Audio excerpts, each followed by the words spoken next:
Tens of thousands of Rohingya Muslims, fleeing the latest round of violence to engulf their homes in Myanmar, have been walking for days or handing over their meager savings to Burmese and Bangladeshi smugglers to escape what they describe as certain death.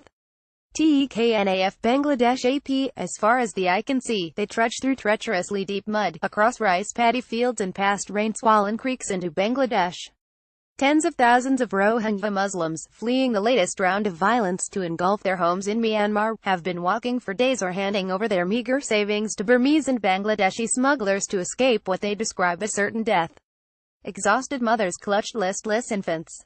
Catatonically terrified children clung to bone-weary fathers.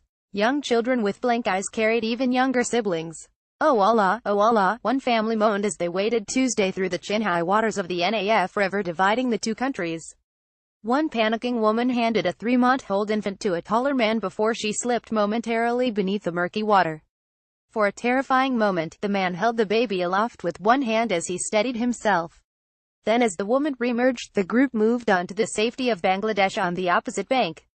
The Rohingya Muslim ethnic minority from Myanmar's western Rakhine state has faced systematic persecution at the hands of the Buddhist majority for decades. The military junta that ruled the nation for decades stripped them of their citizenship. The democratically elected government under the leadership of the Nobel Peace Prize-winning Aung San Suu Kyi has looked the other way as they have since been pushed into squalid camps in their own hometowns and villages. For people who have already lived through unimaginable horrors, including mass rapes and brutal killings decried by the United Nations, it seems as if the misery will never end. Fresh horror was unleashed on August 25, when fighters of the Arakan Rohingya Salvation Army attacked government troops and prompted Myanmar soldiers to retaliate with clearance operations they say were aimed at flushing insurgents out from Rohingya villages. The Myanmar government blames the insurgents for setting fire to their own homes and killing Buddhists in Rakhine. The exhausted and starving refugees pouring into Bangladesh tell a different story of targeted shootings by Myanmar troops, of warnings to leave their homes if they wanted to live. And so they left. They abandoned all but what they could carry: a few kitchen utensils, a bag of rice, a tattered mattress. On a mound of river clay, Dilara Begum sat, too exhausted to move as the half-naked son she cradled in one arm ran his tongue over his chapped lips. Two other children filled a plastic water bottle with the swirling brown river water and then each took small sips in turn.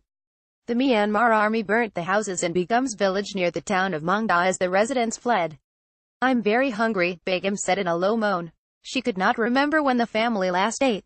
She had no food and hardly any money left after paying a smuggler about 10,000 Myanmar kyat, worth about $7.40, for each person in her family to be carried across the river in a rickety wooden boat. One of the many boatmen plying the Naf River amid the refugee crisis said he has ferried thousands of Rohingya over the last 10 days, an exodus he said was like nothing he's ever seen. Many of the refugees have washed into the border district of Cox's Bazar, where Teknaf town is located.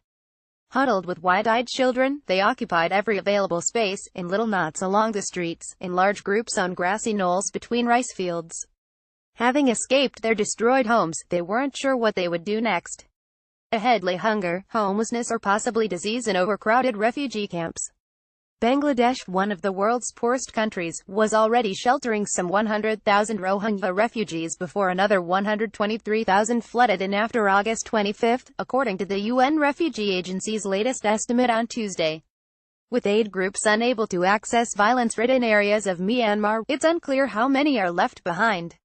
Some of the refugees in Bangladesh have found shelter with relatives in camps built in the 1990s. Tens of thousands of others squat in open fields or collect bamboo sticks from the nearby woods to build their own shelters. In the markets of Cox's Bazar, some have sought to profit from the tragedy. Sticks of bamboo that normally sell for about 75 Bangladeshi taka 90 US cents are now selling for 200 taka, about $2.50. There are multiple points on the border where Rohingya can cross by foot or by boat. When the tide was low, some boatmen were stopping a few hundred yards short and asking people to wade in the rest of the way. Last week, at least 3 boats capsized, spilling dozens of people into the brackish waters. Some managed to swim to safety, but at least 26 people drowned. Noor Kabir said he crossed the river on Sunday, and that many more have tried to swim the expanse on their own strength. They try to cross the river at night and drown, Kabir said. Some members of the Bangladeshi border guards, moved by the suffering around them, have interpreted the government's silence about the refugee influx in recent days as approval for letting them in.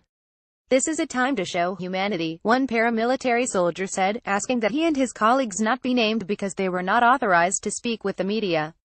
"Officials haven't said let them enter. But they haven't said stop them either." Another guard said they were trying to guide the terrified refugees crossing the river to spots along the slippery bank where it was easier to clamber up out of the water. "I saw a woman with a 13-day-old baby. Her breast milk had dried. She was feeding her baby this dirty water," he said. "That made me cry." Follow Muniz and Nakvi on Twitter at twitter.com/nakv10.